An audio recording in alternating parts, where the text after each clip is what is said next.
The execution square of Nerath 7 was alive with fire and static.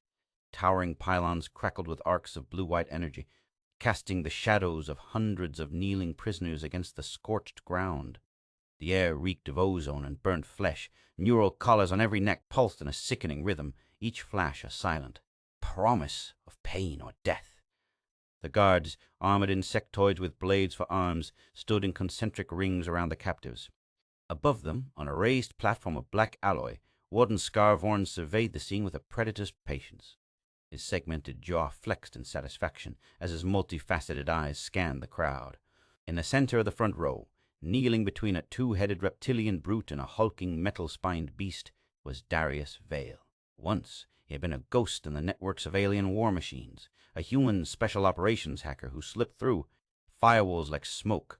Now he was just another condemned body in Scarvorn's spectacle.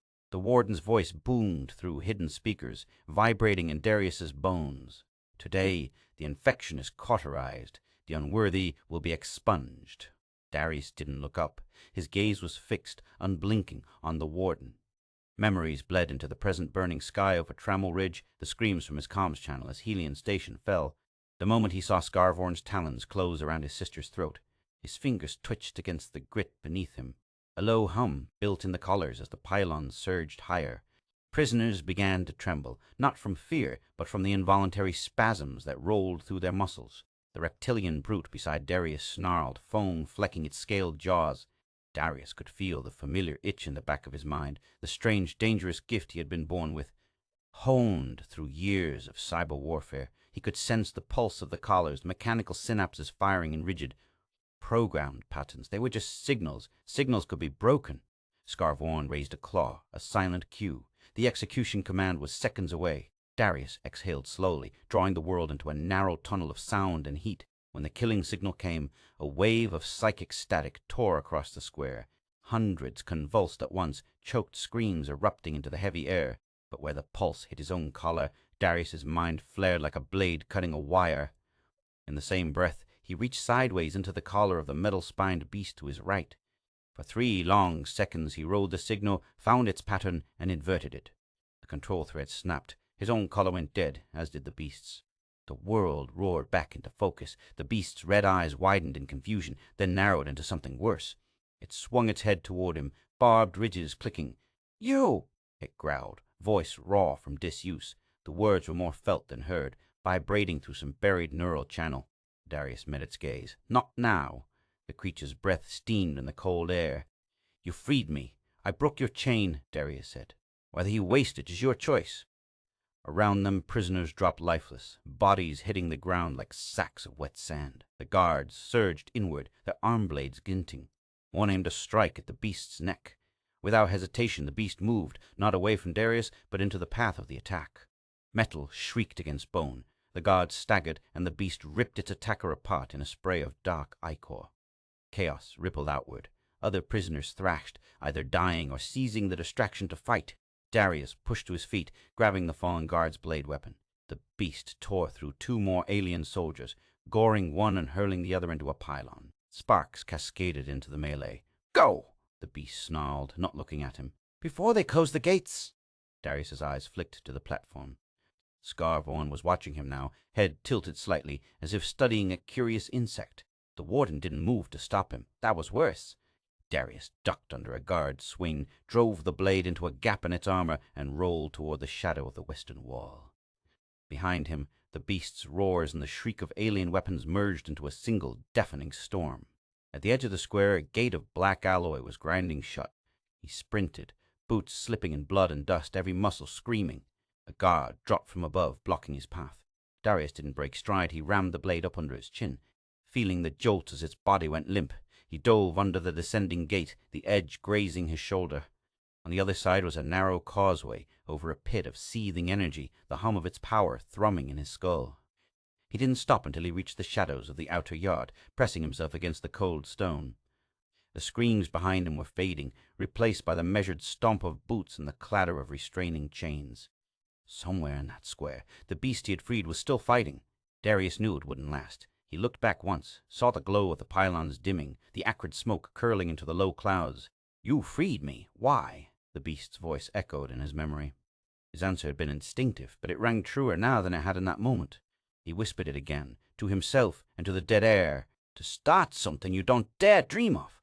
Then he turned away from the square, deeper into the maze of Nereth 7. Darius Vale sat in the dim recess of cell block 13. The shadows from the flickering overhead lights crawling over the jagged walls like restless insects.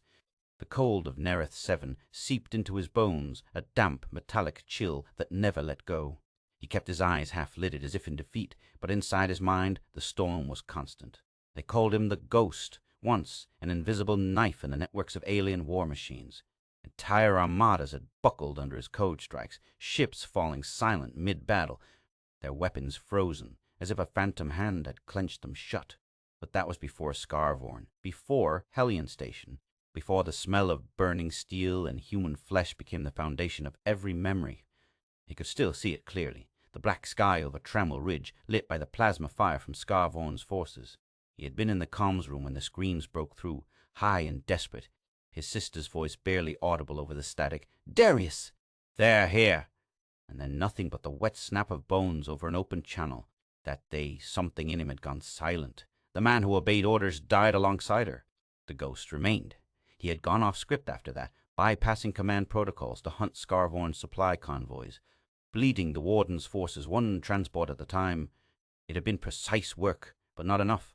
And then, one night, his own command had called him in, promising coordinates for the final strike. Instead, they shackled his hands, injected his veins with neural dampeners, and handed him over to the aliens. They had done it under the guise of diplomacy, a gesture of trust, to maintain a fragile peace treaty. His life, his vengeance, traded for a lie.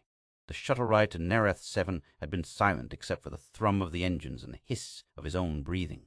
Through the inhibitor mask, from the viewport, he had watched the prison planet grow larger, a sphere wrapped in toxic cloud belts, lightning crawling over its surface like veins of living fire. The landing bay was a maw of jagged metal, swallowing him into the labyrinth. The prison itself was unlike anything human built. Massive hexagonal towers spiraled into the air, connected by bridges of black alloy. The ground level was a warren of barracks, pits, and execution squares, all under the constant gaze of sentry drones. And everywhere, every neck, gleamed the faint, cursed light of the neural collars. The system that governed them was called Synapse Core, an AI unlike any human construct. It didn't just control, it inhabited. It linked the minds of the prisoners into a hive lattice, each thought monitored, each rebellious spark smothered before it could ignite.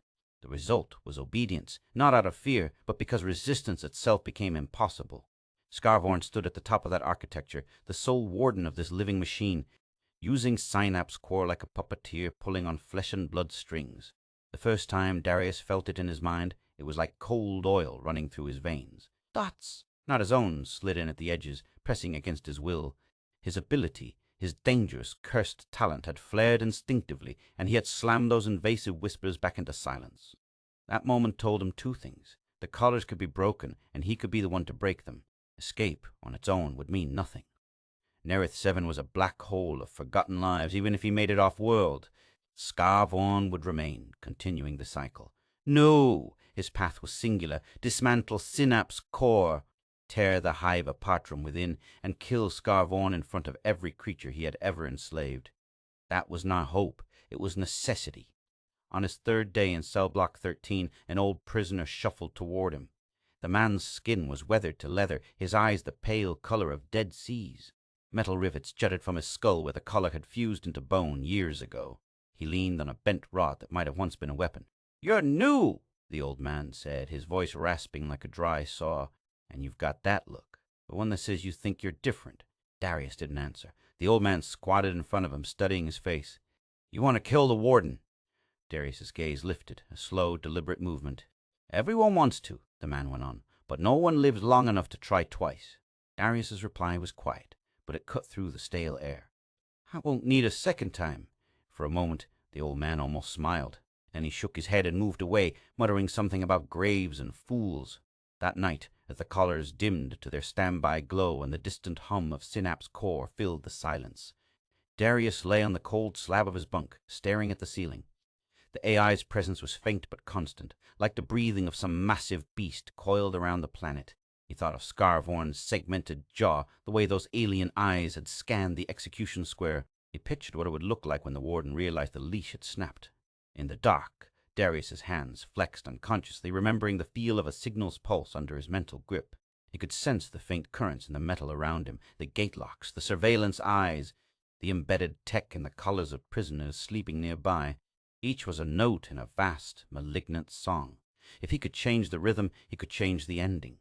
It wasn't just vengeance anymore. It was the knowledge that this planet was a crucible, a place where the unwanted were burned down to their last spark of defiance. If he could break Synapse's core here, it would send a message far beyond Nereth 7. The warden's reign was not inevitable. The hive could be severed. The chain could be broken. And when that moment came, when the system collapsed and the creatures realized they were free, Darius would be standing in front of Scarvorn, not as a prisoner, but as the ghost once more, the shadow in the network, the man who would look into those alien eyes and show them fear. The news spread through Nereth 7 like a sickness. Whispers in the feeding lines, glances traded in the corridors, the subtle tightening of grips on makeshift weapons, all of it pointed to the same thing. Scarvorn was preparing to activate something called the Nightfall Protocol. It wasn't an ordinary purge. The protocol was a system-level kill command, a cascading order that would make the neural colors flare to lethal intensity in every high-risk sector. Within minutes, the most dangerous prisoners on the planet would be nothing more than heaps of scorched flesh. No rebellion, no resistance, no second chances. Darius stood in the shadow of a collapsed bulkhead when Rock found him. Rock's body was a patchwork of metal plates and scar tissue, his left eye a glassy lens that whirred when it focused. He had the gait of someone whose bones had been broken and reforged more than once. Without preamble, Rock shoved a small object into Darius's hand, a data shard, smudged with grease and blood. "That," Rock said, his voice a mechanical rasp, "is a partial access map to the Synapse Core's nerve lattice. You want to stop the protocol. You'll need it." Darius turned the shard over, reading the etched lines of circuit paths like a thief reading a lock. "Partial?" Rock's metal jaw clicked in what might have been a bitter laugh. "The rest doesn't exist unless you make it yourself. And you should know, if you try to enter the core, the AI will recognize you for what you are. It'll tag you as a rogue process, a parasite." Darius met the glassy lens of Rock's eye. And it'll start to unmake you, bit by bit. You'll feel it chewing through your thoughts until there's nothing left but obedience or madness. Rock's words came without any trace of drama, just fact. "For a moment," Darius said nothing. He slid the shard into the hidden seam of his collar's casing. "If it's already planning to kill me, I'd rather pick how it happens." Rock didn't argue. He just turned away, muttering something about fools and martyrs. That night, Darius began his test. The target wasn't human. Across the barracks from his cell sat a creature they called the Scholar Beast, a towering mass of muscle and sinew with eyes like molten silver. It was smarter than most, quick to adapt in fights, and had a habit of watching everything without a sound. Its collar pulsed faintly as it slept, linked to the same network Darius could already feel humming beneath the floor. He closed his eyes and reached, not with his hands, but with that part of him that could see signals the way others saw light. He brushed the edge of the collar's transmission, feeling the raw, jagged rhythm of its leash. Carefully, he slid into sync with it. The first connection was a shock, like plunging his mind into boiling water.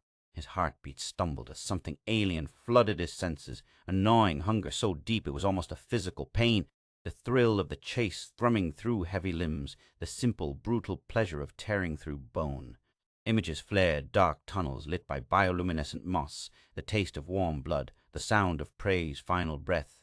He almost tore himself free, but he forced the link to hold. He needed to know what it would feel like to control something this strong. Then the beast's awareness shifted. It felt him, not just a touch of another mind, but the intent behind it. A voice, low and guttural, rolled through his skull. "You're not the core." Darius steadied his breathing. "No. You think you can ride me. I think I can free you." There was a pause, the sensation of teeth bared in a slow smile. "Mile!" "If I am free, I will kill you." He didn't flinch. "Then kill Scarvorn first. Then we'll see." The connection thinned, the beast retreating into itself, leaving Darius's head pounding and his vision blurred. He staggered back onto his bunk, pressing his palms to his temples. The experience had been more than raw violence. It had been intoxicating, a flood of instincts and clarity so sharp it bordered on euphoria. He could see why the Synapse Core's grip was so absolute. When you could feel every nerve, every heartbeat in your control, the idea of letting go felt like weakness. But he wasn't here to be seduced by it. The Nightfall Protocol would come soon, maybe within days. He had to be ready to slip into the core before the command reached his collar to sever it at the root. And for that, he would need more than just a stolen access map. He would need an army, one he could trust only as long as his will was stronger than theirs. In the distance beyond the walls, the lights of the execution square flared, and the faint echo of screams carried through the vents. Scarvorn was reminding the prisoners of their place. Oh! Darius sat in the dark, the beast's hunger still coiling in his mind, and thought about the look on the warden's face when the leash finally snapped. The riot began. The way all riots on Nereth 7 began, with a spark no one could trace and violence that moved like fire. Through dry brush, somewhere in the lower barracks, a pair of guards went down under the weight of a mutant pack beast, its collar flickering wildly as it tore into them. The screams carried through the metal corridors, pulling other prisoners into the chaos. Darius had planned for this moment, nudging the beast he had linked with days earlier to sow disorder. Now the corridors were a storm of claws, teeth, and alien weapons clashing under the strobing red of the alarm lights.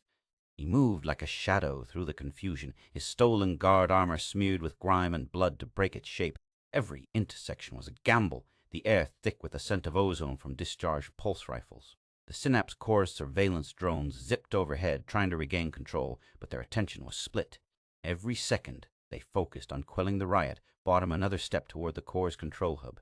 The entrance was hidden in plain sight, a maintenance door at the back of a generator hall, guarded by 2 insectoid sentries. Darius pressed himself against the bulkhead, reaching out with his mind, feeling for the rhythm of their collars. 1 link, 2, 3, he pulsed a disruption, and both guards staggered as their motor functions locked for a fraction of a second. It was all he needed. He closed the distance, his blade sliding under the chin of the first, then pivoted and drove his elbow into the second's throat. Both went down before they could recover. Inside, the air was colder, sharper. The hum of the Synapse Core was louder here, a deep, resonant vibration that seemed to come from inside his skull. The room ahead was a cathedral of alien design walls alive with shifting glyphs, cables thick as tree trunks descending into a central spire of pulsing light. Neural conduits hung like vines, each one a vein in the planet's artificial nervous system. This was the heart. Darius moved to the primary interface, slotting Rook's stolen access shard into a port. The alien glyphs shifted, rearranging into patterns he could almost read. He reached in with his mind, feeling the lattice stretch out like an infinite web, each thread a prisoner's mind bound in electronic chains. He pulled. The first minds he touched were raw and violent, predators bred for war, their instincts blunted by years of neural suppression. He sliced their collars' control loops one by one, each cut followed by a surge of wild, chaotic thought flooding back into them. It was intoxicating, but he forced himself to focus, working methodically until a dozen of the most dangerous creatures on Nereth 7 were free. Through the hive link, he felt them rise. A winged serpent beast shredding its restraints, a bipedal juggernaut breaking a guard in half, a spider-limbed hunter dropping from the ceiling onto an unwary sentry. They were his now, not in body but in signal, their minds tethered to his through the shared channel. The Vanguard pack was born. Then the spire's light changed, shifting to a deep, ominous crimson. A voice slithered into the chamber, amplified through every surface. Scarvorn. I wondered how long it would take you to crawl into my web, Ghost. The warden's tone was almost amused. You think you can cut my strings and not feel the pull? Darius ignored him, freeing another pair of beasts. The connection between them was getting heavier, the pressure in his skull building. Then the air around him shimmered, and a projection unfolded in the space above the spire. It was a cell smaller than his own, and inside, chained to the wall, was a human. His hair was longer, his face gaunt, but the eyes were unmistakable. Ren, Darius breathed before he could stop himself. His younger brother. The projection's quality was too sharp for an old recording. Ren's head lifted, confusion flashing across his face before it crumbled into something like hope. Scarvorn's voice coiled tighter. You can save him. Right now. 1 command, and I'll release his collar, open his cell. Or... The image shifted to show the Vanguard pack tearing into the guards, a trail of alien bodies in their wake.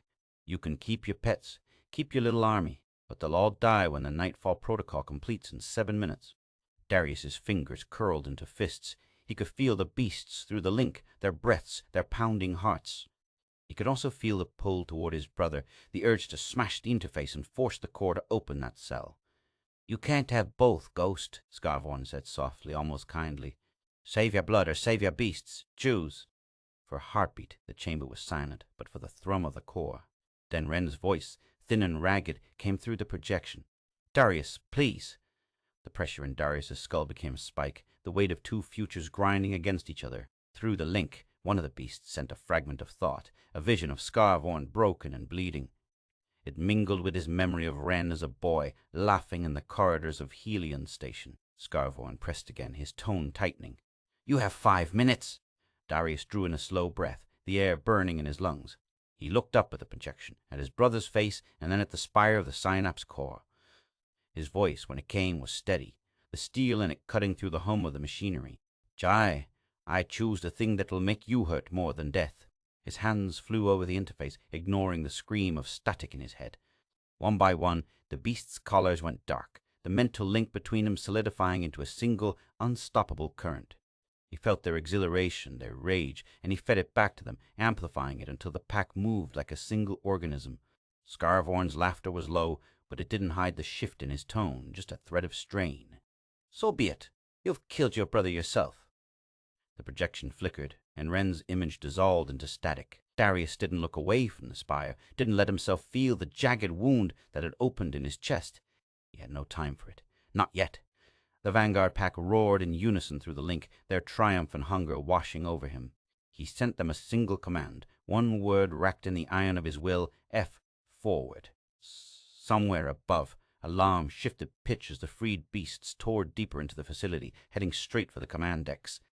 Scarvorn could feel them coming, and now so could Darius.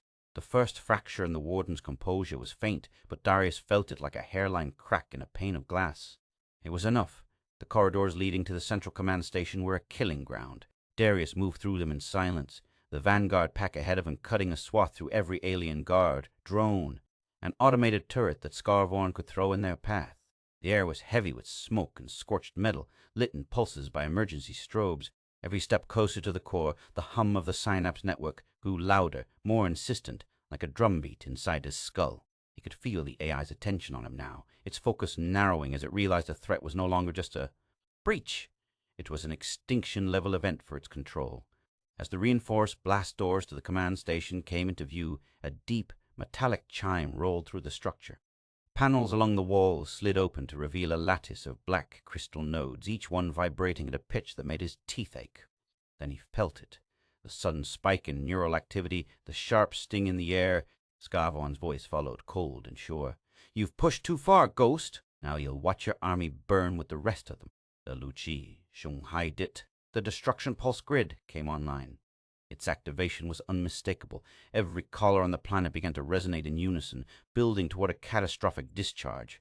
In less than a minute, the pulse would travel through every connected mind and stop every heart. His pack, the other prisoners, everyone. Darius stopped in the shadow of the blast doors. The network map was already forming in his mind, the pathways between every collar lighting up like a spiderweb. He could see the one way to stop it. He had to insert himself into the core command channel, not just as a rogue signal, but as the master node. To do that meant total neural synchronization, linking with every mind in the prison at once, quelling the AI's override and issuing a reverse command. But there was no way to filter, no way to protect himself from the storm of consciousness he'd be absorbing. Hundreds of creatures, each carrying years of rage, madness, hunger, and fear, would pour into him. The tide would not stop until it had drowned everything he was. From behind him, footsteps pounded. Rock emerged from the haze, one arm hanging limp from a fresh wound. His mechanical eye whirred, locking on Darius. "You're thinking about it, aren't you?" Darius didn't answer. Rock stepped closer, voice low but urgent. "If you do this, you'll never be human again. You'll be something else, something you can't control." Darius turned his head slightly, enough for Rock to see his eyes cold and fixed on the blast doors. "The human part of me died with my family, Rock. What's left only needs freedom." A flicker of movement in the air caught his attention. The holographic projection appeared without sound, ran again. His brother's eyes were the same as before, the same quiet plea, but this time there was no voice, no breath in his chest. The image glitched, fragmented, then stilled. Scarvorn's voice followed, heavy with mockery. "Did you really think he was alive?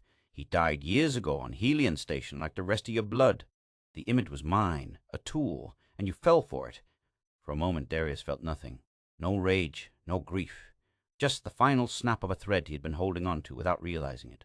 The part of him that had wondered if there was still something to go back to was gone now, carved out cleanly. All that remained was the mission. He faced Rock one last time. Get clear. Rock hesitated, searching his face for something. Mercy, hesitation, a chance to pull him back. He found none. With a sharp nod, he stepped away. Darius reached inward, deeper than ever before. The signal pathways opened like floodgates. In an instant, the thoughts of hundreds of minds slammed into him. Rage, hunger, terror, joy. It was chaos without form, each fragment vying for space inside his skull. His vision fractured, colors bleeding into sound, sensations blending into alien impulses. He felt claws tearing, wings beating, teeth breaking bone, all as if they were his own. The AI fought back, its voice a serrated whisper inside the storm. "You are mine now!" He answered not in words, but in force, pushing his will through the lattice, threading command lines into every mind he touched. "You are free." The phrase wasn't just a statement. It was an instruction, a rewrite at the deepest level. Collars across the planet flickered, their lethal charge stuttering and dying. The pulse stalled, buckled, then reversed. Instead of a killing wave, a surge of release tore through the grid, snapping the synapse core's control loops one after another. The blast doors shuddered under an impact from inside. The pack was already there, their link to him now, absolute. He pulled them toward him, not with force, but with the shared momentum of purpose. Together, they smashed through the doors in a rain of shattered alloy. The command chamber was a pit of shadow and steel, dominated by a central dais where Scar-Vorn stood. His armor glistened under the cold light, his mandibles flaring wide. Behind him, the core's primary conduit pulsed weakly, wounded by Darius's intrusion. "So," Scar-Vorn said, his voice a low growl, "you've traded your soul for this moment?" Darius stepped forward, the pack fanning out behind him like a living wall of muscle and teeth. "I traded nothing," he said, his voice layered now with the undertones of the creatures he carried. "I took what I needed." Scar-Vorn struck first, launching from the dais with a speed that belied his size. His claws met the serrated edge of the juggernaut beast's forearm as Darius sidestepped, letting the pack absorb the force. Through their shared link, he felt every impact, every fracture of bone and armor, and fed their strength back into them. The fight was a blur of motion and shared senses. Darius was in every beast at once, striking from a dozen angles, anticipating Scar-Vorn's moves before they came. The Warden fought with precision, his own neural augmentations firing in bursts, but he was only one. Darius was many. Finally, the winged serpent coiled around Scar-Vorn's torso, hauling him back toward the dais. Darius moved in, stepping onto the platform, the hum of the wounded core beneath his feet. "This is for Helion," he said, his hand closing around the Warden's throat. Through the link, the pack's strength poured into him, and in one synchronized effort, they drove Scar-Vorn into the conduit. The core flared in agony, light spilling in all directions as circuits burned out in cascades. The Warden's body convulsed, then went still. The pack released him, letting him slump to the floor. The core's hum faded into silence. Darius stood over the ruin, the minds of hundreds still roaring in his head. He knew they would never leave him now. The link was permanent. But the collars were dead, the AI destroyed, and the prison's hold broken. Rock appeared at the edge of the chamber, breathing hard. "You did it!" Darius looked down at Scar-Vorn's body, then at his own hands. "No," he said quietly. "We did." The pack turned toward him, eyes reflecting the cold light. For the first time, they looked not like prisoners, but like allies. And though Darius could no longer feel the edges of where he ended and they began, he felt the truth settle inside him like steel. The mission was over. The war was not. The command chamber was a graveyard of silence after the fight. Scar-Vorn's broken body lay at the base of the shattered core conduit, his armor scorched and cracked where alien metal had fused to the machine's dying circuits. The faint hum that had been the heartbeat of the synapse core was gone. For the first time in years, Nereth 7 was truly quiet. All across the planet, neural colors flickered once, then went dark, the control loops severed beyond repair. Darius felt the release ripple through the network he had bound himself to. Thousands of minds suddenly weightless, unshackled from the AI's suffocating grip. It should have felt like victory. Instead, it felt like something tearing away inside him. The link didn't break when the core died. Pieces of it, pieces of them, had rooted themselves too deeply in his mind. Every breath, every heartbeat of the beasts and prisoners still echoed faintly in the back of his skull. His own thoughts had edges now, jagged and raw, and behind his vision burned a faint red glow, reflected back in the shards of broken alloy on the floor. The first seizure hit without warning, a a sharp electric bolt up his spine, a cascade of fractured memories that weren't his. He saw through the eyes of a four-armed gladiator tearing into an arena crowd, felt the rush of air under the wings of a serpent beast skimming over toxic marshes. The visions faded after a heartbeat, leaving his hands shaking. It was a reminder. The synapse core might be gone, but it had left its scar in him. Around him the vanguard pack waited, their massive frames tense but still. Beyond them, other freed prisoners, human, alien, hybrids of all kinds were making their way out of the chamber, some limping, some carrying the wounded, all moving toward the gates that would no longer shock them. The air smelled of blood, ozone, and something almost like rain. Rock appeared in the doorway, leaning heavily on his good arm. The gates are open. The ships in the yard aren't locked down anymore. They can leave. Darius nodded once. Good. Rock tilted his head, the faint whir of his mechanical eye cutting through the quiet. We can leave. For a moment, Darius let the idea hang there. He could step onto one of those ships, vanish into the void, let the galaxy wonder if the ghost still lived.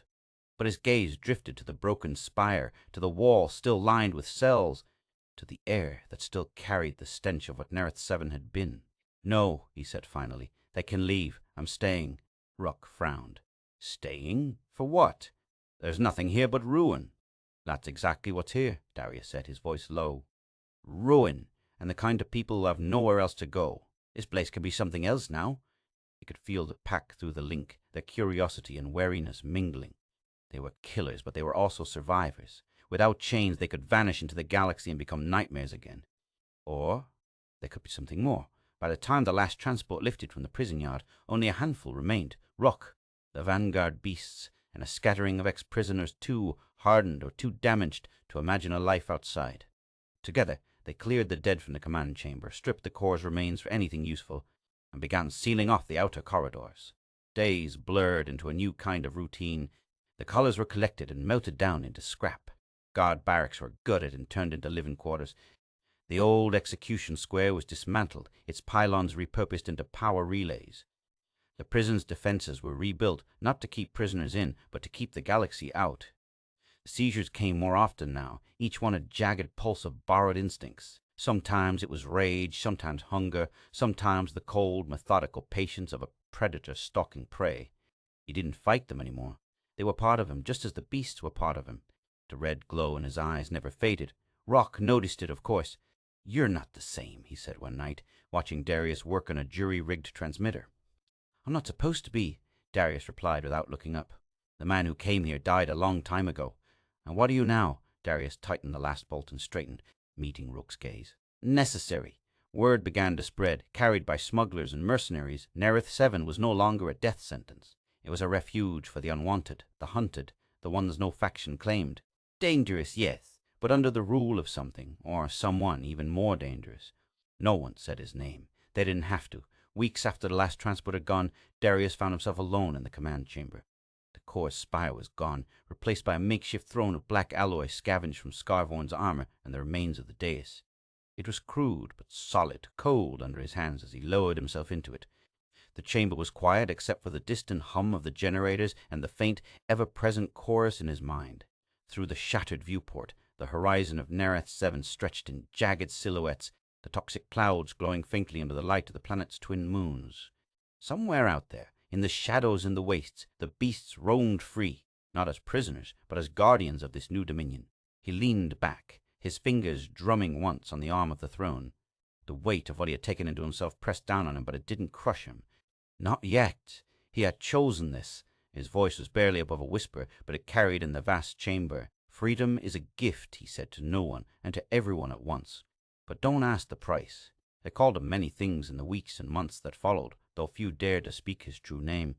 To most in the outer systems, he was a story told in the dim light of smuggler dens and deep space convoys, a whispered warning, a half-believed legend, the Beastmaster, the Chainbreaker, the one who took control of Nereth 7's monsters and turned them against their masters. Some swore he was human, others claimed no human could survive what he had endured. In every version, the ending was the same. The warden lay dead, the collars shattered, and the prison that had been a tomb became a fortress of the unwanted. Ships that passed too close to Nereth 7 reported strange sights, winged shapes patrolling the clouds, flickers of red light, deep in the storm belts, and the unmistakable silhouette of a man standing in the shadow of beasts. Mercenaries who had once feared the prison now spoke of it as neutral ground, a place where deals could be made so long as one obeyed the unspoken laws. Pirates called it a dangerous sanctuary. Refugees called it a miracle. None of them stayed long enough to learn which it truly was, but not all saw the tale as a rallying cry, and the councils of the core world's admirals and ministers used his name as a warning to their officers. Do not let control slip. Do not let desperation create a Darius Vale. To them, the legend was not about freedom. It was about the threat of someone willing to burn everything down to break a chain. Darius knew the stories were spreading. Rock had told them that coded chatter in the smuggler networks was full of his myth, and even intercepted military transmissions used the phrase Beastmaster Protocol when discussing worst-case scenarios. He neither encouraged nor denied it. Let them talk. Fear was its own kind of chain, and sometimes it kept the wrong people from knocking on your door. Still, there were nights when he stood alone on the walls of the old execution square, now rebuilt as an observation platform, and listened to the wind screaming through the broken towers. The link in his mind was quieter now, but never silent. The beasts were always there, restless, primal, alive. They were his allies, but they were also a reminder of what he had given up to win. One night, when the moons were low and the storms far off, Rock joined him. The older man said nothing at first, just stood beside him and looked out at the black horizon. Finally, he said, "They'll keep telling your story, you know, long after you're gone, but they'll never tell the part about the cost." Darius's eyes, faintly red even in the moonlight, shifted toward him. "They don't need to. That part's for me." Rock studied him for a moment. "You ever regret it? Linking with them? Letting them into your head?" Darius didn't answer right away. He thought of Wren's face in the projection, the lie that had cut the last thread holding him to who he'd been. He thought of the first time he felt the beast's mind inside his own, of the hunger and rage that had nearly swallowed him, and he thought of the moment the colors went dark, of the sudden impossible quiet in the synapse core's grip. "No," he said at last. "Regret is for people who had another choice." When he finally sent his message, it was not through open channels. He buried it in the subharmonics of a dozen black market broadcasts hidden in the flicker of deep space comm relays. It was short, stripped of anything that might identify him, but the words were clear enough for anyone who had heard the legend to know. Strength is not for chains, it is for breaking them. If you must sacrifice your humanity to save the innocent, make sure they are worth the price. The message burned its way quietly through the systems, picked up in fragments, repeated, distorted, retold. Some heard it as a call to arms, others dismissed it as the philosophy of a madman, but it could not be unheard. Darius didn't send anything else. He went back to his work, fortifying the prison's walls, training those who stayed, keeping the predators of the galaxy at bay. He was no ruler. He was a keeper of a place where no one was chained against their will, and he intended to keep it that way. Still, the question lingered, carried on the same whispers that spread his legend. It was passed around in gambling halls, in the crew quarters of long-haul freighters, in the back rooms of black market stations. Sometimes it was asked as a joke, other times with the weight of real consideration. If you had the chance to save hundreds by becoming the very monster you despise, would you do it? On Nereth 7, in the throne room built from the bones of the warden's command dais, Darius Vale sat and listened to the distant rumble of thunder. His beasts prowled the courtyards below, their thoughts a low, constant murmur in the back of his mind. He leaned forward, elbows on his knees, and stared into the darkness beyond the shattered gates. It was not a question he needed to answer anymore. He already had.